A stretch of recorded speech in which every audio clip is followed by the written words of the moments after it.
Hi everyone, Mike here from Mike Calls Circus. In this video, I'm going to give you my top 5 recovery tools for 2023. These top 5 tools are simply based on what I used the most throughout 2022. During the lockdowns, I was obsessed with collecting different pieces of equipment. So now I've had a proper chance to reflect on all of them, use them all, try them out over the long term, and see what am I actually using and what is giving me the most benefit. So let's get started straight away. My number 1 tool for 2023 is the massage ball. I know, what a boring place to start, the classic massage ball, but really it is very hard to beat the classic. There are a few criteria that you have to use when picking your best tools. For this, obviously we have price, extremely cheap. You can pick one of these up for just a couple of pounds or dollars. Durability, obviously, it's a rubber ball, so it's not really going to break or get damaged very easily.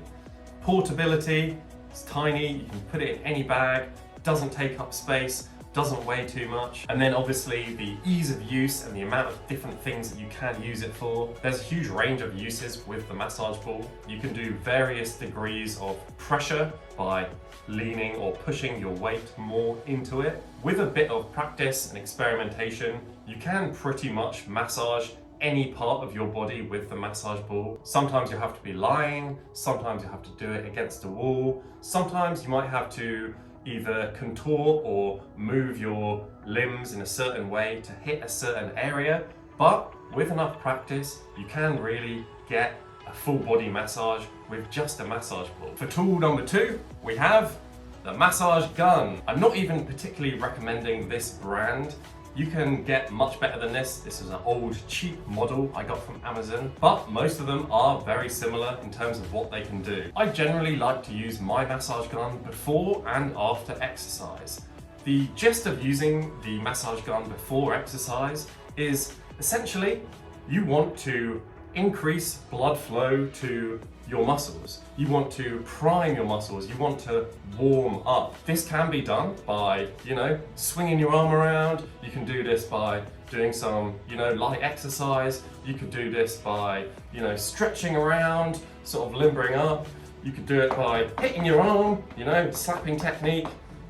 Some people do this, or you can do a quick run round with the massage gun. And the idea is all of these things achieve a very similar end result. You're trying to decrease tension in the area and increase blood flow to the area. The reason the massage gun is a very good tool for this, as opposed to the other things I just mentioned, is simply because of the ease of use. A huge barrier for a lot of people in terms of warming up and warming down is just they can't be bothered.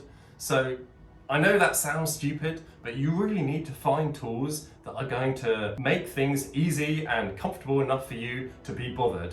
And if, a £40 or £100 investment is the difference between not doing it and doing it, then I would recommend just getting one of these. For me, a typical warm-up would involve up to 5 minutes using the massage gun on my entire body, and then from there I would do some light stretches, light exercise, and slowly increase the intensity of what I'm doing until I'm ready to perform. Number 3, we have the resistance band.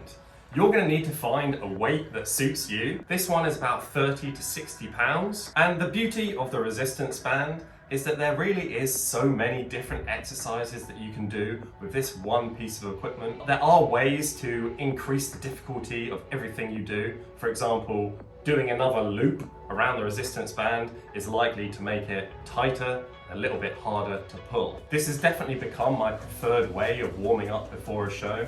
There's just so many exercises that you can do to hit all of those little muscles that give you issues if you don't warm them up properly. It doesn't make you too tired to perform, but it definitely gives you a little visual pump and it gets your muscles primed and ready. Over the years, I've had a number of injuries with shoulder, pec and knee, adductor, etc. And the physio always recommends different exercises to do with a resistance band. So I've slowly, over time, been incorporating all of these things into my warm-up as well. Again, its size, its price, its weight makes it the perfect portable tool to take around with you, and I would definitely recommend this as an addition to your training bag. For tool number 4, a little bit different. This one, we have toe spacers. The idea behind toe spacers is that our feet are not being used as they were naturally meant to be. Over the years of wearing shoes and socks, we've become accustomed to this flat surface at the bottom of our feet and have generally lost the ability to actually use our toes. So when you think about it, with your foot in a shoe, you cannot grip with your toes because you'll just be gripping the sole of your shoe. You're not actually using it on the floor. So not only are we losing this connection between your foot and the ground, but our toes are actually physically being crushed together. Most of us can look at their feet and think, why is my little toe like this? And in fact, why are all of my toes like this? When you look at some other animals, and even some old human feet, you can see that the little toe is not meant to be tucked underneath the previous toe. It's actually meant to be all spaced out, which makes sense when you think about how toes would grip on the ground to get maximum balance. So the idea is you wear toe spacers for 10 to 20 minutes a day, however long you have really, and over time they should theoretically space your toes out. So you begin to regain this natural mobility and this natural space in between your toes. Not only does this help balance, but it also helps a whole host of issues that even unknowingly are caused because of the way that our feet and the ground connect, which then creates this alignment with our entire body. If it's wrong at the bottom, at the foundations, then that can cause all sorts of issues in our knees, in our back, in our spine, etc. And again, with the ease of use, there's nothing easier than putting these in and doing absolutely nothing. If you get yourself a pair, try and stand on one foot and you will immediately recognize extra balance that you have. So for the fifth item, we have the classic foam roller. Couldn't do a video without mentioning the foam roller. Again, it's very similar benefits to a lot of the other items that we've talked about today. The massage gun and the massage ball in particular.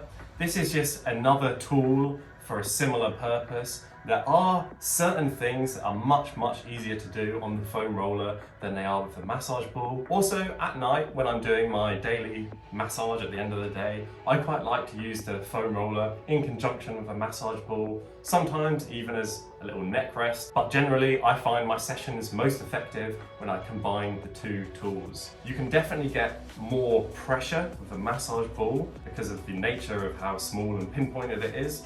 However, that's not necessarily all that you want, and there are definite times when the foam roller is preferable. To finish off, I thought I'd give some honourable mentions.